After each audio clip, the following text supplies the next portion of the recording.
প্রাণপ্রিয় সন্তানকে নিজের হাতে করেছেন জন্মদাতা পিতা। 15 ফেব্রুয়ারি রবিবার রাত 3টায় ঝালকাঠির কাঠালিয়া উপজেলার আমুয়া ইউনিয়নের 4 নম্বর ওয়ার্ডের ছোনাউটা গ্রামে এই ঘটনা ঘটে। বাবা শব্দটাই কত মধুর, তাই না? যে বাবা আমাদেরকে মানুষ করার জন্য, বড় করার জন্য সেই ছোট্টবেলা থেকে শরীরের রক্ত পানি করে ফেলে। বাবারা চায় সব সময় তার সন্তান ভালো থাকুক, সুস্থ থাকুক, সুন্দর পরিবেশে বড় হোক। ঠিক কখন সেই বাবা তার নিজ সন্তানকে নিজের হাতে ভাবতে পারেন? ঠিক এমনই একটা ঘটনা ঘটেছে ঝালকাঠিতে।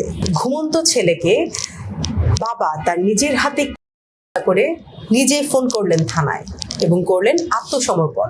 এই ঘটনাটি কি কারণে ঘটলো সেটি আমরা জানবো সোহেল মাহমুদ থেকে, এবং আপনাদের সাথে রয়েছে আমি স্নিগ্ধা আখি। জি সোহেল মাহমুদ ভাইয়া। ধন্যবাদ আখি আপনাকে, ধন্যবাদ নতুন সময় সকল দর্শককে যারা আজকে আমাদের এই অনুষ্ঠান দেখছেন। আমরা আজকে যে ঘটনাটির অনুসন্ধানী প্রতিবেদন পেশ করব সেটি খুবই হৃদয় বিদারক এবং খুবই মর্মান্তিক একটি ঘটনা, এবং বলা যায় যে বাংলাদেশের এরকম ঘটনা খুব কমই ঘটে। তবে ঘটনাটি যে প্রেক্ষিতে ঘটেছে সেই বিষয়টি কিন্তু খুবই সাধারণ। আপনি বললেন যে ঘুমন্ত সন্তানকে পিতা কুপিয়ে করে, কি কারণে বাবা সন্তানকে এমনটা করে, এটার পেছনের গল্প যদি আমরা শুনি তাহলে এর প্রধান কারণ হিসেবে আমরা বলবো যে মাদক। আপনি জানেন সারা বাংলাদেশের যে প্রধান কয়েকটি সমস্যা আছে, এই প্রধান সমস্যার মধ্যে মাদক কিন্তু একটি অন্যতম একটি সমস্যা, এবং সারা বাংলাদেশে গ্রাম শহর এর যে বিস্তৃতি বর্তমানে, এটা কিন্তু এই যে ঘটনাটি ঘটেছে এটাও কিন্তু মাদককে ঘিরে।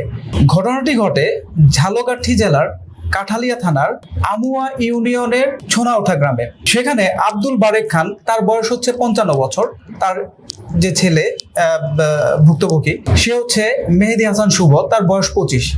এই যে শুভ, ও কিন্তু আপনার একজন মাদকাসক্ত ছেলে, এবং এলাকাবাসী থেকে আমরা জানতে পারি সে তার বাবা মা তো অবশ্যই পুরো এলাকাকে এই মাদকাসক্তির জন্য সব সময় জ্বালাতন করত। মানে জ্বালাতনের পর্যায়টা এমন ছিল যে এলাকাবাসী আছে তাদের গায়ে হাত তুলতো, তাদেরকে মারতো, এমনকি তাদেরকে কোপাতো। এই যে অত্যাচারী মাদকাসক্ত ছেলে, এই ছেলের অত্যাচারে এলাকাবাসী অতিষ্ঠ। তো আপনি ধারণা করেন তার পরিবার কতটুকু মানে হচ্ছে অত্যাচারিত ছিল। তো এই শুভ প্রতিনিয়ত তার মাদকাসক্তির জন্য তার বাবা মাকে কিন্তু খুব অত্যাচার করত এবং হুমকি দিত, হুমকি ধামকি দিয়ে টাকা পয়সা নিত। তো সম্প্রতি সে বড় একটি টাকা দাবি করছিল। কত টাকা? সে 3 লাখ টাকার জন্য তার বাবা মাকে হুমকি দিচ্ছিল। যে ঘটনাটি ঘটে গতকাল দিবাগত রাত, এবং এটা আজকেই বলা যায় 15 তারিখ রাত 3টার দিকে।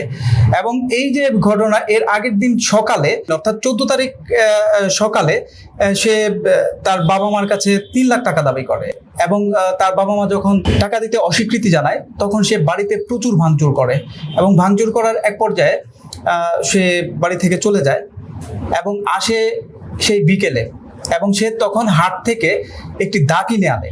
দা কিনে এনে তার বাবা মাকে বলে যে যদি আগামীকালকের মধ্যে টাকা না দাও তাহলে তোমাদের দুজনকে করব। তো এই যে তার যে হুমকি, এই হুমকিতে তার মা কিন্তু অনেক ভয় পেয়ে যায়, এবং ভয় পেয়ে তারা স্বামী স্ত্রী দুজন পরামর্শ করে।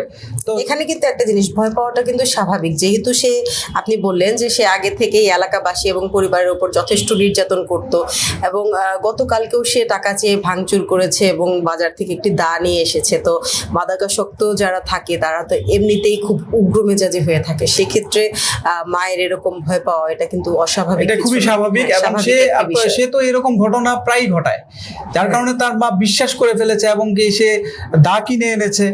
তো আতঙ্কে থাকার কথা। হ্যাঁ, এটা দেখেই তার মা খুব ভীত সন্ত্রস্ত, এবং তারা যখন স্বামী স্ত্রী দুজন পরামর্শ করে কি করা যায়, তখন তার স্বামী আব্দুল বারেক খান উনি তার স্ত্রীকে পরামর্শ দেয়, তুমি অন্য ঘরে চলে যাও, আমি তার ব্যবস্থা করছি। তখন শুভর মা অন্য ঘরে সেই রাতে থাকে, এবং শুভর বাবা রাত 3টার দিকে যখন শুভ ঘুমিয়ে যায় তখন শুভরই কিনে আনা দা দিয়ে তাকে উপর্যুপরি নিশ্চিত করে।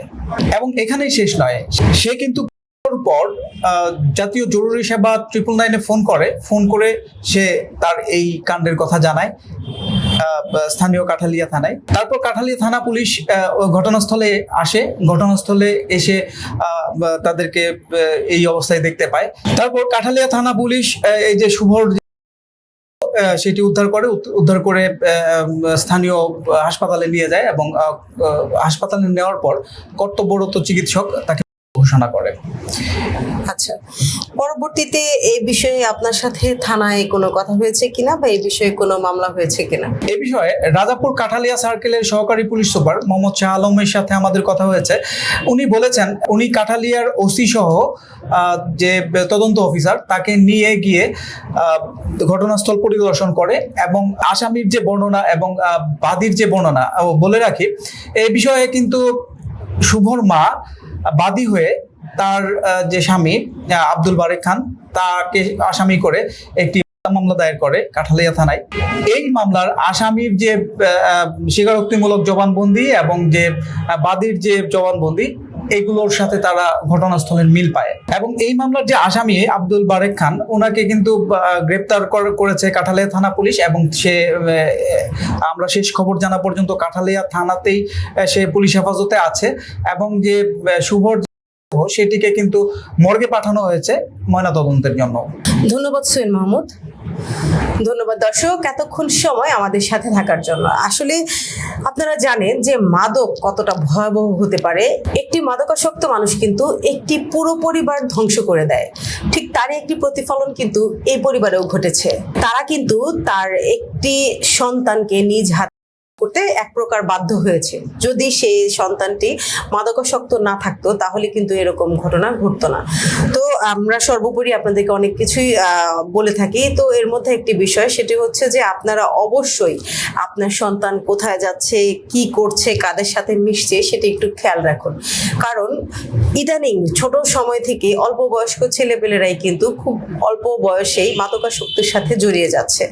এরা দেখা গেছে বাড়িতে হুমকি ধামকি দিচ্ছে, আপনারা সন্তানের ভালোবাসায় মায়ায় পড়ে তার একটু আবদার রাখার জন্য যখন যা চাচ্ছে আপনারা কিন্তু দিয়ে দিচ্ছেন। অবশ্যই সেই ক্ষেত্রে একটু সচেতন হন যে সে টাকাটা যে চাইলো সেটি সে কি করবে, এটা কি কাজে লাগছে, সে কোথায় যাচ্ছে, কি করছে, স্কুলে আদৌ কি এত টাকা লাগছে কিনা। অনেক সময় দেখা যায় যে বাচ্চা কাচ্চা স্কুলের কথা বলে এই সেই কথা বলে কিন্তু আপনাদের থেকে টাকা পয়সা নিয়ে যায়। সেগুলি নিয়েই কিন্তু প্রথম ধাপ, মাদকের যে প্রথম ধাপ সেটি কিন্তু তারা শুরু করে। তো সেই ক্ষেত্রে আপনাদের আরো সচেতন হতে হবে। এবং এই ঘটনায় একটি মামলা হয়েছে এবং আসামিও কিন্তু গ্রেফতার হয়েছে, যেহেতু সে স্বীকারোক্তিমূলক জবানবন্দি দিয়েছে। তো আপাতত এই ছিল ঝালকাঠির এই ঘটনা। আজকের মতো বিদায় নিচ্ছি। ততদিন পর্যন্ত ভালো থাকুন। আল্লাহ হাফেজ। আল্লাহ হাফেজ।